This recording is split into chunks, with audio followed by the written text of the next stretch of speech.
Hey, welcome. It's day 3, August 17th, the Great Ontario Yield Tour. Greg Stewart with Mazak Seeds. I'm here with world-famous plant pathologist Albert Tenuta here in Rodney in Elgin County. Albert, what are you seeing in terms of leaf diseases on soybeans in 2016? Overall, the leaf disease pressure is pretty low for this year. Being a hot, dry year, we normally don't see a lot of leaf diseases. What we'll see is more of what we're seeing right here.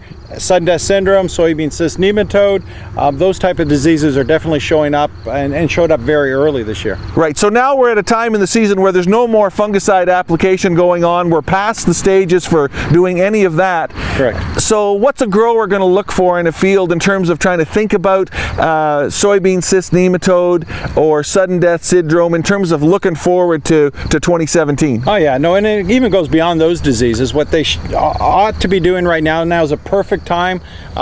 Get out there, scout your fields, look for symptoms, look for injury like we see here with sudden death syndrome, soybean cyst, nematode. If you've had a history of white mold, other common diseases in that field, that information you can gather right now is critical in your decision process, not only for next year, but beyond. Good. So sometimes I get confused about the relationship between SCN, soybean cyst nematode, and sudden death syndrome. Can you just clarify that for growers in terms of the relationship between those two? Yeah, in Ontario, they have such a close relationship. In most cases, I'd say 99% of the times, if I find soybean cyst nematode, I end up finding SDS and similar around that. The soybean cyst nematode, the nematode, can damage that root, leave those wounds and openings in that allow the fusarium fungus in, and allows it to do its damage, as we can see here. And as well, the cysts themselves can be colonized by the fusarium as well as other pathogens and saprophytes.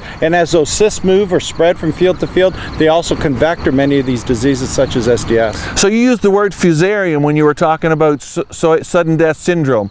Clarify that for us. Yeah, so there's a number of different fusariums we see on soybean roots in the province. We can see 7 or 8 different fusariums, from Fusarium graminearum, which we know more in wheat as Fusarium head blight, right? And so this sudden death syndrome, Fusarium virguliforme, is just a different fusarium. It's one of those fusarium strains that we see. Dang that fusarium, eh? Oh, fusarium keeps us busy. Right on.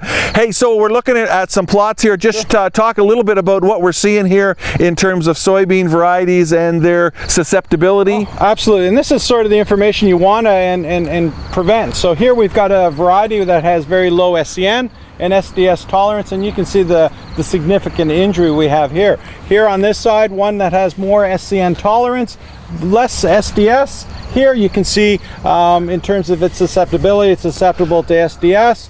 And over here, this is what you want to plan for to think about next year, where you've got a variety that has a good SCN background as well as better tolerance for SDS, and you can see the significant management of that disease. Right on. So I guess final tip for now is get out there and scout your fields and get a good feel for SCN, SDS pressure in your various fields for next year. Absolutely, and that's critical information, because good disease management next year starts with information we get now and plan ahead, and it all starts with good genetics, and then we build on from that. Thanks, Albert. Take care.